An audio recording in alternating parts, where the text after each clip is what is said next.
Pada hari yang sama, Monica Umardi yang ditemani sang suami turut ambil bagian dalam acara sunatan massal yang diadakan di Bogor. Uniknya, Monica membawa serta Nicole Graciela Putri Wijaya, buah hatinya dengan Arya Wijaya. Wah, nggak repot membawa bayi ke acara seperti ini. Tidak takutkah si kecil rewel yang akhirnya akan membuat Monica tidak leluasa bergerak? Kalau kita bawa-bawa memang repot, pasti bawaannya seabrek udah kayak orang pindahan. Tapi daripada aku ninggalin dia di rumah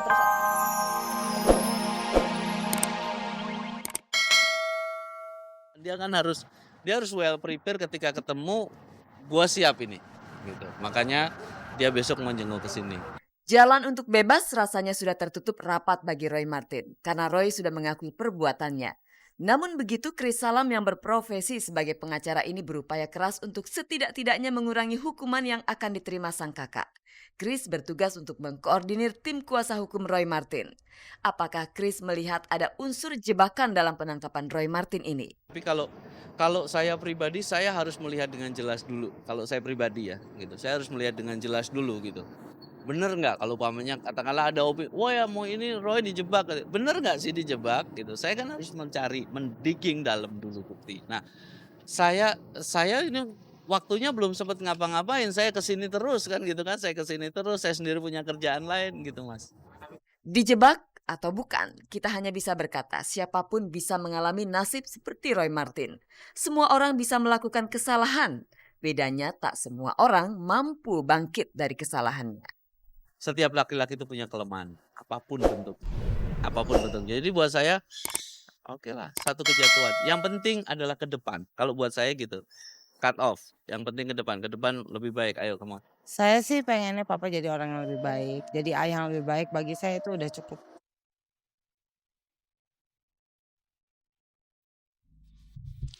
Pemirsa, dalam rangka menyambut tahun baru Islam yang baru saja lewat ini, Monica Umardi, Nia Daniati dan juga Cut Keke mengadakan berbagai acara sosial.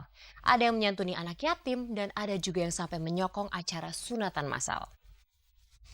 Nah pemirsa, rupanya di balik kegiatan sosial tersebut, kehadiran Cut Keke bersama seorang pengacara terkenal sempat menimbulkan bisik-bisik di antara para wartawan. Dan selain itu, Monica Umardi juga terlihat begitu dekat dengan bayinya. Bahkan bayinya tidak mau diletakkan atau ditinggal untuk sedetik pun. Lantas kenapa nggak tinggal di rumah saja Monica?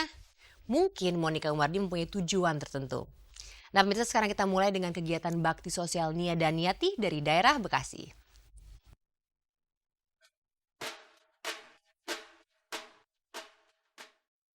Hari Minggu kemarin, Nia Daniati dan beberapa artis berbaur serta bersuka cita dengan warga Bekasi.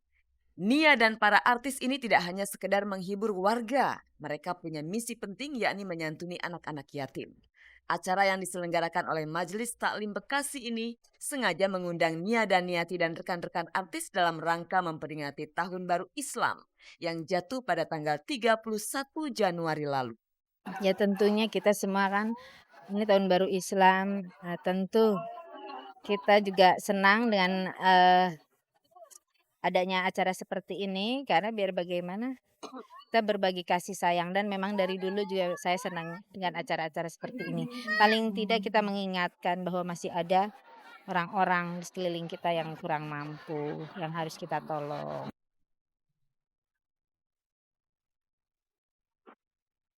Pada hari yang sama, Monica Umardi yang ditemani sang suami turut ambil bagian dalam acara sunatan massal yang diadakan di Bogor. Uniknya, Monica membawa serta Nicole Graciela Putri Wijaya, buah hatinya dengan Arya Wijaya.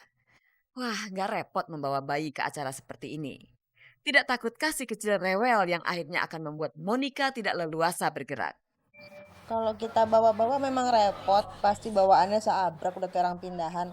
Tapi daripada aku ninggalin dia di rumah Ya, terus aku pergi juga nggak tenang, dia juga di rumah nggak tenang, nggak ada ibunya, ya mendingan selama masih memungkinkan tempatnya dibawa aja. Jadi kalau misalnya syuting pun kalau lokasinya memungkinkan untuk dia dibawa, aku selalu bawa supaya gampang nyusuinnya. Mengajak si kecil Niki kemanapun Monica pergi sebenarnya adalah siasat Monik dalam rangka memprogram pemberian ASI eksklusif. Masih sih, insya Allah eksklusif. Jadinya walaupun aku punya stok di freezer untuk kalau aku syutingnya lokasinya tidak memungkinkan dia dibawa, tapi kasihan soalnya kan dia jarang minum pakai botol dan agak susah kalau nggak lapar-lapar banget. Jadi selama masih memungkinkan untuk dibawa ya lebih bagus dibawa lah. Waktu itu ditinggal itu 6 jam ya, dari jam 6 sore sampai jam 12 malam nangis nggak berhenti-berhenti itu dia. Kayak kasih susu yang ASI dia di botol itu dia mau pertama, tapi begitu dia ngelihat gini bukan ibunya yang dia lihat nangis. Dia maunya kalau nyusu tuh pokoknya ibunya yang dia lihat gitu. Kami juga bertemu Cut Keke di acara sunatan massal ini. Tampaknya Keke adalah seksi sibuk dalam acara ini karena beberapa kali kami melihat Keke mondar-mandir. Tadinya sih kita pengen banget bisa mencapai rekor muri, ternyata pernah berapa ribu, ternyata nggak bisa. Yang dana kita kumpulkan itu memang semua kita serahkan buat anak-anak gitu loh, ya kan, buat jadi ada sembako, ada segala macam, dan alhamdulillah banget anak-anak yang disunat itu mereka menerima cukup banyak. Jadi ada alat tulis juga ada berapa, terus snack, bingkisan, sembako juga, terus duitnya ya lumayan lah 120 per anak, itu kita hitung lah gitu loh.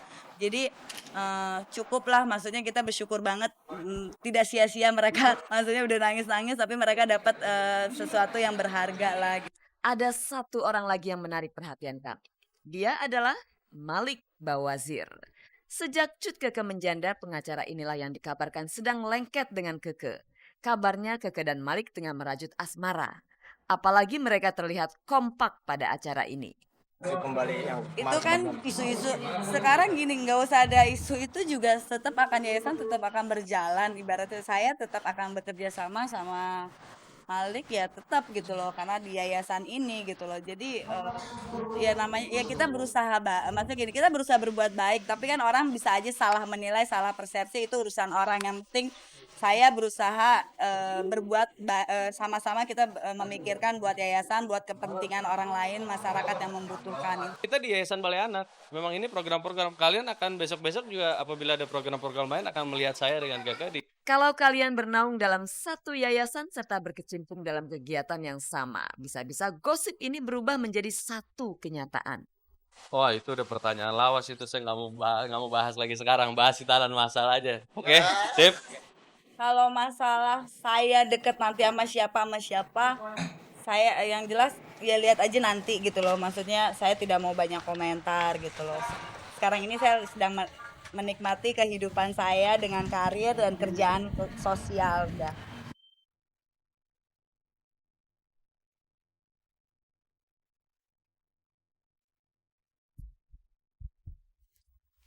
Kecil disusui, kalau sudah besar, jangan sampai membalas dengan air tuba. Pemirsa, kalau kita melihat penampilan dari duo Ratu, sepertinya kita melihat penampilan etalase berjalan. Tapi maksud saya dalam arti yang sangat positif loh pemirsa. Karena penampilan duo yang terkenal lewat lagu Teman Tapi Mesra ini begitu modis dari ujung rambut hingga ujung kaki. Nah, untuk penampilan terbaru mereka berani mencat rambut mereka dengan warna-warna yang begitu mencolok mata. Apakah Anda berani pemirsa mencat rambut Anda seperti mereka? Nah, kita saksikan liputannya berikut ini.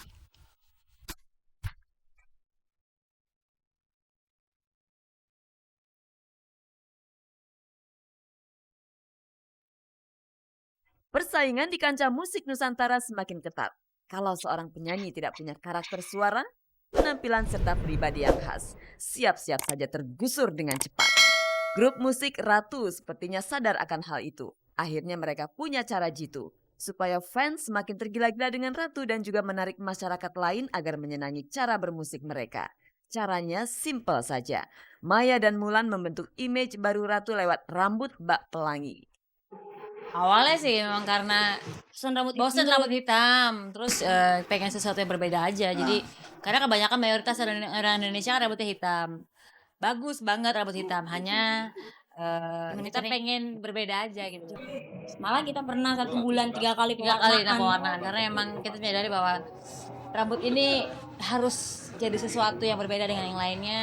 Biar tambah kompak, Ratu mendandani diri mereka dengan make up khas anak muda plus kostum panggung yang nyentrik. Dan tentu saja kostum pun dipilih yang colorful. Benar-benar jadi trendsetter anak muda masa kini. Kita sih sebenarnya tidak pengen jadi trendsetter, cuma kalau emang diikuti ya nggak apa-apa. Cuma emang kita pengen lain aja gitu dengan warna-warni, misalnya warna biru, kuning, oranye, merah. Masalah perawatan rambut biar nggak kusam atau pecah-pecah menjadi prioritas utama Ratu. Bahkan Maya bersumpah untuk membiarkan rambutnya berwarna-warni sampai dia jadi nenek-nenek. Kalau saya mempunyai keputusan terhadap diri saya tidak akan menghitamkan rambut saya sampai kapanpun. Namun aku